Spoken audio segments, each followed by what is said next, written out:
வரணும் இல்லையா? வாங்க திரு காளிதாஸ் அவர்கள் உங்களுடைய வரவேற்பு. அவர் தான் தூக்கி நிறுத்துறாரு. இதுக்கப்புறம் தான் தீர்ப்பு எப்படிங்கிறத நம்ம பார்க்கணும். இப்ப ஏறக்குறைய ஈக்குவலா தான் போயிட்டு இருக்கு. அனைவருக்கும் அன்பான வணக்கம். முதல்ல ஒரு பாட்டு பாடிடுறேன், அதுக்கப்புறம் நேரத்தை பிக்ஸ் பண்ணுங்க. ஓகே. எதிலும் அலட்சியமாக நடந்துக்கிடாதே தம்பி பயலே, அது ஆபத்துல தள்ளி விட்டுடும் தம்பி பயலே.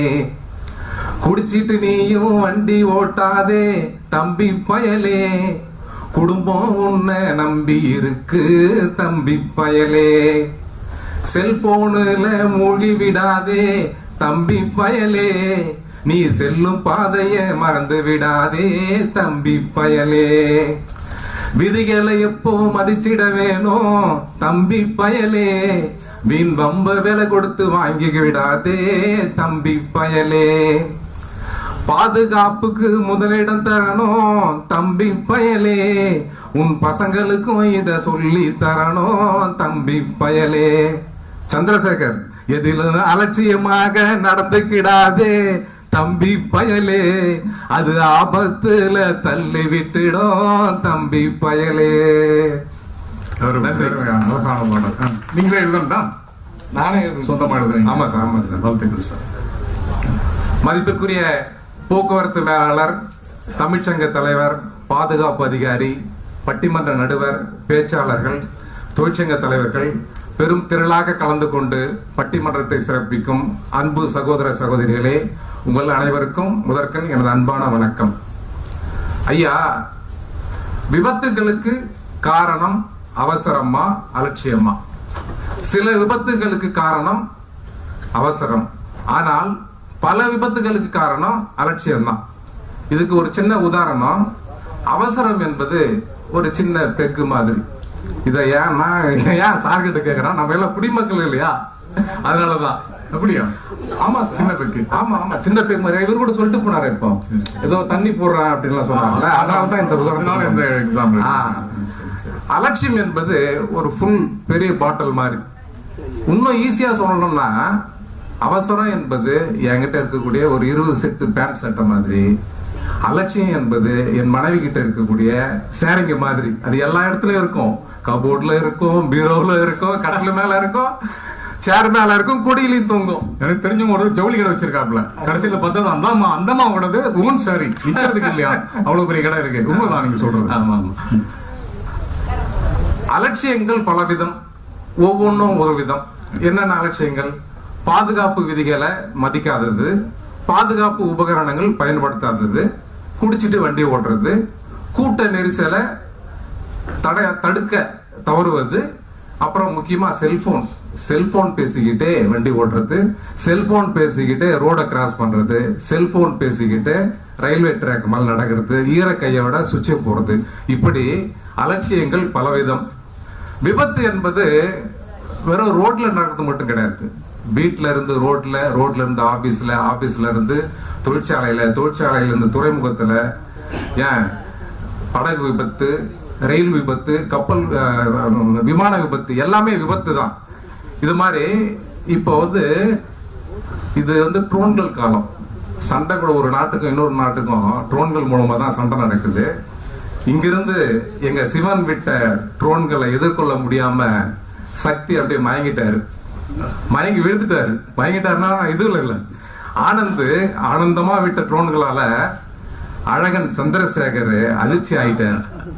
இப்போ இந்த காலி விட போற ட்ரோன்களால ராணியோட கூட்டமே காலியாக போகுது. காலி ராணி எதுக்கே மோனை. அது எந்த ராணின்னு உங்களுக்கு புரிஞ்சிருக்குன்னு நினைக்கிறேன். சக்திவேல் சார் பேசும்போது சொன்னாரு, ட்ரெயின்ல இருந்து பணத்தை திருட்டிட்டு போயிட்டாங்க அப்படின்னு. அந்த பணம் இப்ப செல்லாது சார். ஏன்னா அதுல முக்காவாசி நோட்டுங்க 1000 ரூபாய் நோட்டு.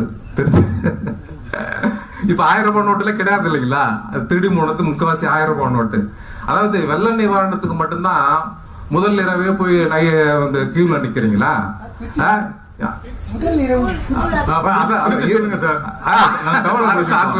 முதல் நாள் இரவே சரிங்க, முதல் இரவுக்கு கியூல நிக்கிறாங்க. முதல் நாள் இரவே போய் நிக்கிறீங்களா? சபையில இருந்து நிக்கிறேன். எல்கேஜி யூகேஜி ஃபார்ம் வாங்க போய் நிக்கிறது இல்ல, நீங்க தெரியும்ல சார், அதுக்கும் போறீங்க. நம்ம சந்திரசேகர் பேசும்போது சொன்னாரு ஆனந்த் அவரோட மனைவிக்கு உதவி இருக்கலாம் அப்படின்னு. சந்திரசேகர் 6 மணிக்கு வேலை முடிஞ்ச உடனே கரெக்டா 7 மணிக்கு போயிட்டு டெய்லி அவங்க மனைவிக்கு உதவி செய்யறாரு. சகோதரிகளை உண்மைதானே இது? அதாவது இன்னொன்னு சொன்னாரு, நம்ம எம்ப்ளாயிஸ் வந்து அவசர அவசரமா வந்து கார்டு போடுறாங்கன்னு. எல்லாம் 8:30 மணிக்கு வேலை முடிச்சிடுறாங்க. ஆனா அப்படியே கிளம்பலாம், இன்னும் ஒரு 1/4 மணி நேரம் இருக்க 8:45 போகலாம் அப்படின்னு அலட்சியப்படுத்துறதால தான் சந்திரசேகர் லேட் ஆகுது. வந்து அந்த விபத்தே நடக்குது சந்திரசேகர். இன்னொன்னு சொன்னார், ஒருத்தர் 26 வருஷத்துக்கு முன்னாடி ஏமாந்துட்டாருன்னு. அந்த 26 வருஷத்துக்கு முன்னாடி ஏமாந்தவர் அவரு தான், இல்லைன்னா கல்யாணமே நடந்திருக்காரு. நடுவர் ஐயா, இப்படி ஒரு ரகசியம் இருக்குது சொல்லிட்டீங்க, இப்பதான் தெரியாது. ஆமா சார், என்கிட்ட சொல்லியிருக்காரு ஏற்கனவே. அப்படியா? நடுவர் ஐயா, இப்போ நான் சொல்ல போறது எல்லாமே உண்மை சம்பவங்கள் தான். துறைமுகத்துல பணியாற்றிய ஒரு அம்மையார், அவங்க வாடகை வீட்டுல இருந்தாங்க. காலையில 8 மணி ஸ்டவ்ல பால் கொதிக்குது. ஸ்டவ் ஆஃப் பண்ணாம வீட்டை பூட்டிட்டு வெளியில போயிடுறாங்க. கொஞ்ச நேரத்துல வீட்டுல இருந்து புகை வருது. ஹவுஸ் ஓனர் வேகமா ஓடி வந்து பூட்டை உடைச்சிட்டு உள்ள போயிட்டு ஸ்டவ் ஆஃப் பண்ணிட்டு ரெகுலேட்டரே ஆஃப் பண்றாரு. நீங்க சகோதரிகளே, நீங்க எப்பயும் புரிஞ்சுக்கணும், ரெகுலேட்டர் ஸ்டவ் மட்டும் ஆஃப் பண்ண போறாது, வேலை முடிஞ்ச உடனே ரெகுலேட்டர் ஆஃப் பண்ணும். ஏன்னா ரெகுலேட்டர் வழியா கேஸ் கசிந்து விபத்து ஏற்பட வாய்ப்பு உண்டு. அதாவது ஒரு பெரிய விபத்தை தடுத்துட்டாரு. தலைக்கு வந்தது தலைப்பாகையோட போன மாதிரி ஆயிடுச்சு. இன்னொன்னு, எனக்கு தெரிஞ்ச நண்பர் ஒருத்தர், அவரும் அவர் மனைவி 2 பேருமே வந்து அரசு ஊழியர்கள். அவர் தினமும் அவர் மனைவி அவரோட அலுவலகத்துல விட்டுட்டு இவர் ஆபீஸுக்கு வருவாரு. ஒரு நாள் ஒரு 8:30 மணிக்கு பைக்ல கிளம்புறாங்க. 2 பேரும் ஹெல்மெட் போட்டுன்னு இருக்காங்க. மிதமான வேகத்துல தான் போறாங்க. அப்படி போயின்னே இருக்கும்போது அவருக்கு முன்னாடி ஒரு அழகான பொண்ணு போகுது. இவர் கவனம் சிதறிடுச்சு. ஆனான போட்ட விஸ்வாமித்திரரே அவுட் ஆயிட்டாரு இல்ல, இவர் மட்டும் என்னாச்சு, அந்த கவனம் சிதறும் போது அந்த மனைவி ஸ்லிப் ஆகி கீழே விழுந்துட்டாங்க ரோட்ல. இது தெரியாம இவர் போய்கிட்டே இருக்காரு. அந்த பொண்ணு பின்னாடியே போய்கிட்டு இருக்காரு. இவருக்கு பின்னாடி ஒரு 2 வீலர் வந்தாருல்ல, அவரு வந்து சொன்ன பிறகுதான் இவர் மனைவி விழுந்ததே தெரியுது. அந்த அளவுக்கு இவர் வந்து, அதாவது அப்போ அந்த நேரம் பார்த்து ஒரு ஆட்டோ கிராஸ் ஆகுது நடுவர் அவர்களே. அந்த ஆட்டோவில் ஒரு அழகான பொன்மொழி இருந்தது. அது என்ன தெரியுங்களா? சாலையை பார்த்து வண்டி ஓட்டினா சமத்து, சேலையை பார்த்து வண்டி ஓட்டினா விபத்து. இவரு சாலையை பார்த்து வண்டி ஓட்டியிருந்தா அந்த விபத்து நடந்திருக்குமா? நீங்க சொல்ற ஆளு இந்த சபையில இருக்காங்களா? இருந்தாலும் இருக்கலாம் ஐயா. அவங்க இந்த மேடையில இருக்காங்களா? மேடையில இல்ல ஐயா, மேடையில இல்ல, சபையில இருக்காங்க. சில சந்தேகத்தை தான் கேட்டேன். சில பேருக்கு தெரிஞ்சு இருக்குன்னு நினைக்கிறேன் உண்மையில.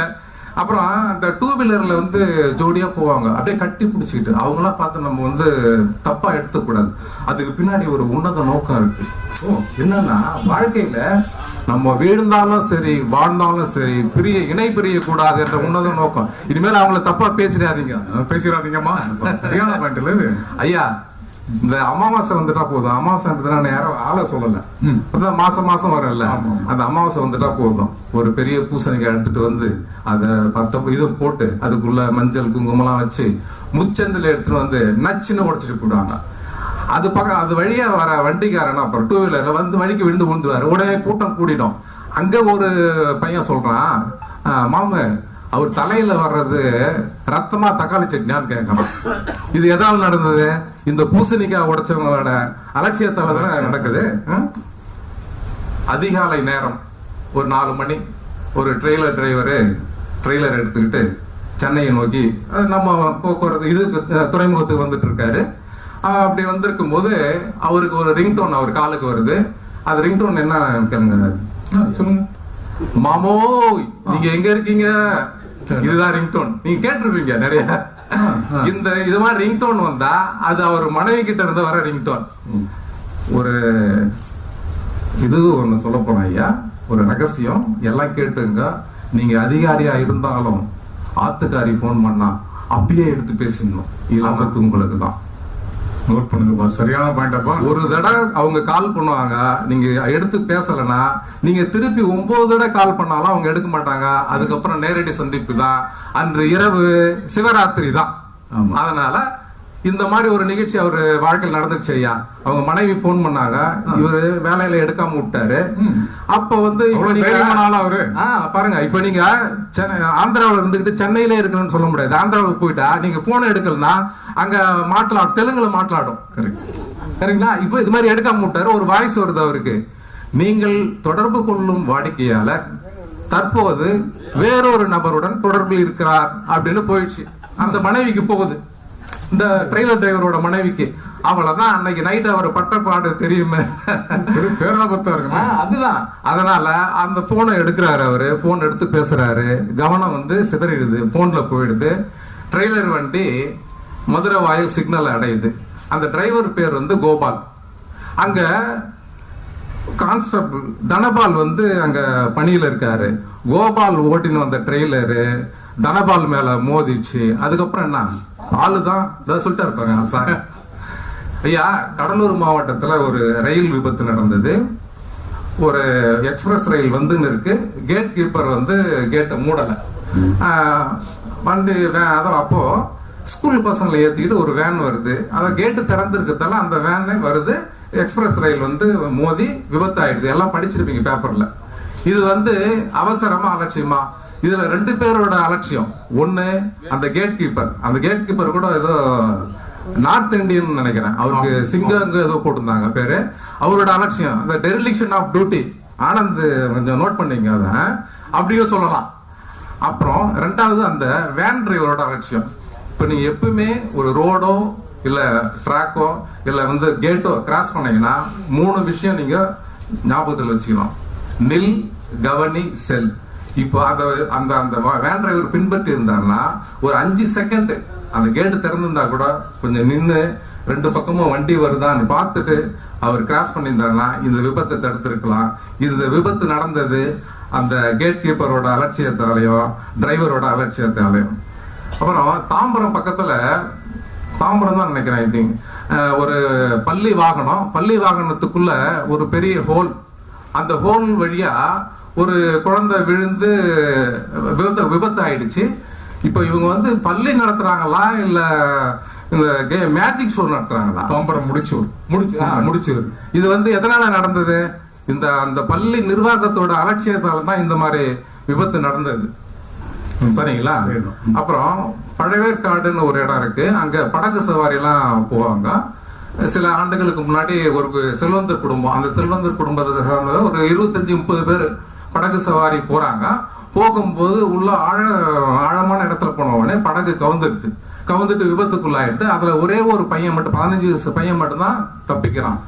இப்போ மேல இருந்து சித்திரகுப்தன் கூப்பிடுறான், வாங்க வாங்க பூ மிதிக்க வாங்க அப்படின்னு சொல்றான். நீங்க என்ன பண்ணணும்? அவன் பூ மிதிக்க கூப்பிடல, தீ மிதிக்க கூப்பிடுறான் அப்படின்னு இருக்கணும் இல்லைங்களா? இங்க பூசுன்னு கவுண்ட் பண்ணி போவாரு. அந்த மாதிரி 15 பேர் படகு வந்து போற படகுல 30 பேர் போனா முழுகாம என்ன செய்யும்? இது யாரோட அலட்சியம்? படகுக்காரனோட அலட்சியமும் அந்த செல்வந்தர் குடும்பத்தோட அலட்சியமும் தான் ஐயா. அதுக்கப்புறம் அந்த சிவகாசி பத்தி சார் சொன்னாரு. சிவகாசியில வந்து பட்டாசு தொழிற்சாலை, அது சுத்தி நிறைய தொழிற்சாலை நடக்குது. ஓனர் வந்து பட்டாசு பாலுவா இருந்தாலும் விதி மீறினா தொழிற்சாலையை வெடித்து சிதறம், தூள். இது மாதிரி நிகழ்ச்சி கொஞ்ச நாளுக்கு முன்னாடி ஆந்திராவில் கூட நடந்தது. நீங்க பேப்பர்ல படிச்சிருப்பீங்க. அதுக்கப்புறம் நம்ம கோவாவில் ஒரு தீ விபத்து நடந்தது. அது பப்பு கிளப்னு சொல்லுவாங்க இல்லைங்களா, இரவு நேர அந்த இது நட்சத்திரம் இது மாதிரி. அதுக்குள்ள வந்து நைட்டு நிகழ்ச்சி நடந்துன்னு இருக்கு. கிச்சன்ல இருந்து ஏதோ ஒரு ஃபயர் வந்து விபத்து ஆயிடுது. இத்தனைக்கு என்னன்னா அங்க ஒரு தீ அணைப்பான் கூட கிடையாது. எமர்ஜென்சி எக்ஸிட் வைக்கணும், அது கூட கிடையாது.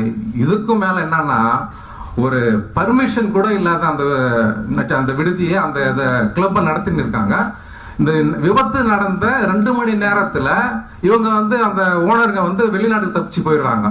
இப்ப இதுக்கு காரணம் அந்த விபத்து, அந்த ஓனருங்களும் அந்த நிர்வாகம், அந்த உள்ளாட்சியில இருக்கக்கூடிய நிர்வாகம் தானே காரணம். இது அலட்சியம் தானே, இது வந்து அவசரம் கிடையாது.